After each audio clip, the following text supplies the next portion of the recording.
여러분 안녕하십니까? 11월 11일 금요일 오늘 오전 주요 뉴스 한눈에 보여드립니다. 뉴스 브리핑 시작합니다.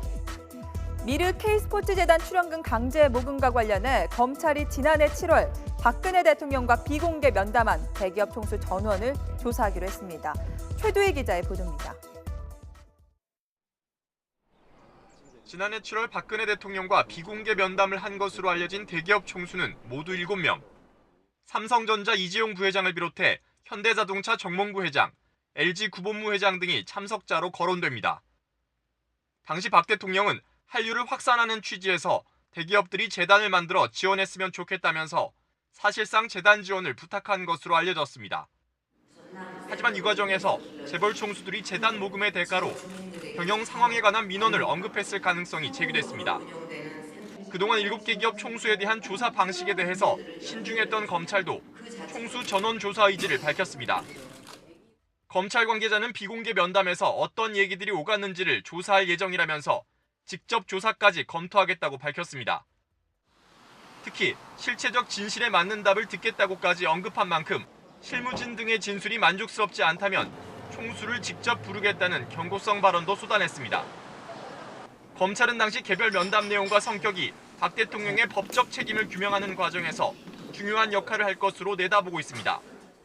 개별 기업의 민원을 들어주고 출연금을 요구했다면 기업의 뇌물 공여 혐의가, 대통령에겐 뇌물수수 혐의가 적용될 수 있기 때문입니다. 대가성이 없더라도 기금 출연을 강요했다면 강요나 직권남용 혐의가 가능해 결국 대통령의 혐의는 대기업 총수들의 입에 달려있다는 분석입니다. YTN 최두입니다.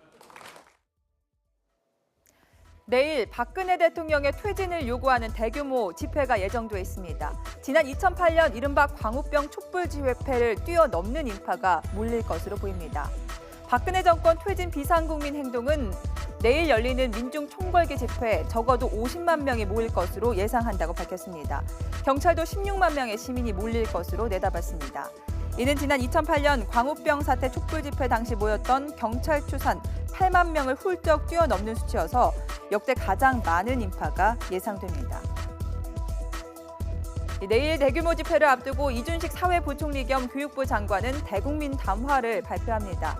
오늘 오후 1시 반 정부 서울청사에서 민중 총궐기 집회 평화적 진행을 당부할 예정입니다.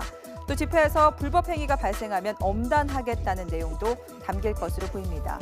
담화문 발표 현장에는 김현웅 법무부 장관과 홍윤식 행정자치부 장관도 참석할 예정입니다. 박근혜 대통령의 퇴진을 촉구하는 대규모 주말 집회가 내일 서울 도심에서 예정된 가운데 법원이 청와대 앞 행진을 허가했습니다. 서울행정법원은 유성기업 노조가 주축이 된 유성범대위가 경찰이 청와대 앞 행진을 금지한 건 부당하다며 낸 가처분 신청을 받아들였습니다. 이에 따라 유성범대위는 내일 청와대와 가까운 청운효자동 주민센터에서 민중 총궐기 집회가 열리는 서울광장까지 약 300명이 이른바 오체 투지 행진을 할 계획입니다.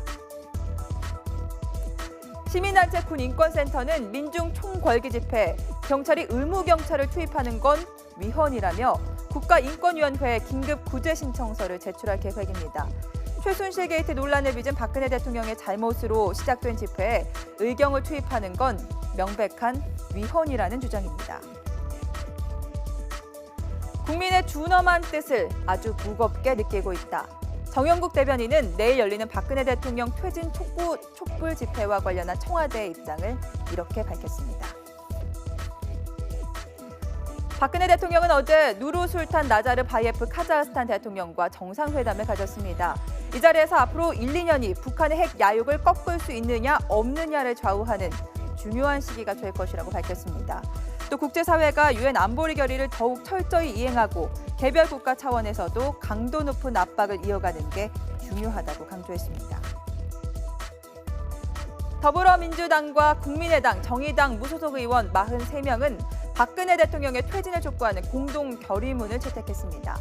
민주당 기동민, 이현주, 국민의당 송기석, 최이배, 정의당 심상정, 무소속 김종훈 의원 등이 어제 박 대통령 퇴진 촉구 국회의원 대토론회를 열고 결의문을 발표했습니다. 의원들은 권력의 정통성과 정당성을 상실하고 무너진 상태에서 국회가 질서 있게 권력을 교체해야 한다고 주장했습니다. 거액의 비자금을 조성한 혐의로 공개 수배됐던 부산 해운대 복합주거단지 LCT 시행사의 이영복 회장 석 달 넘는 도피 끝에 어젯밤 서울에서 붙잡혔습니다. 부산지방검찰청은 이 회장을 어젯밤 서울의 한 호텔에서 붙잡아 부산지검으로 압송했습니다. 이 회장은 LCT 조성 사업을 진행하면서 수백억 원대 비자금을 조성한 혐의와 함께 정관계 인사들을 상대로 로비를 벌인 의혹을 받고 있습니다. 어제 반기문 유엔 사무총장 지지 모임인 반딧불이가 창립 총회를 열고 정식 출범했습니다. 애초 300명 정도 참석할 거란 예상이 나왔는데 절반가량인 150명만 참석했습니다.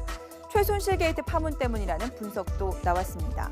또 반 총장이 1월 중순 귀국해 현실을 보며 판단하겠다고 말했다고 전한 반딧불이 김성회 회장의 발언이 사실이 아니라는 반론이 제기돼 진위 논란에 휩싸이기도 했습니다. 날이 점점 더 추워지면서 세월호 인양에 어려움이 더할 것으로 예상되자 정부가 인양 방식을 바꿔 반잠수식 선박을 동원하기로 했습니다. 해양수산부는 북서계절풍이 부는 겨울을 고려하지 않은 해상 크레인과 플로팅 독 대신 제킹 바지선을 투입해 세월호 아래에 넣은 리프팅 빈과 와이어로 연결하기로 했습니다. 김영석 해양수산부 장관은 장비를 교체하지 않으면 내년 4월 이후에나 세월호 인양이 가능하다며 예정대로 다음 달까지 반드시 인양하겠다고 밝혔습니다. 지난 8일 강원도 삼척시 초곡항 인근에서 파도에 휩쓸려 바다에 빠진 근로자를 구조하다 실종된 해경 특공대원 김형욱 병사가 나흘 만에 숨진 채 발견됐습니다. 김 경사의 시신은 오늘 아침 8시 반쯤 사고 지점 남쪽 50m 바닷속에서 수색 작업을 벌이던 잠수 요원이 발견했습니다. 해경은 김 경사의 장례 절차를 유가족들과 협의해 진행할 예정이라고 밝혔습니다. 금요일 오전 주요 뉴스 전해드렸습니다. 자세한 소식은 바로 뒤 이어지는 뉴스타워에서 확인하시죠.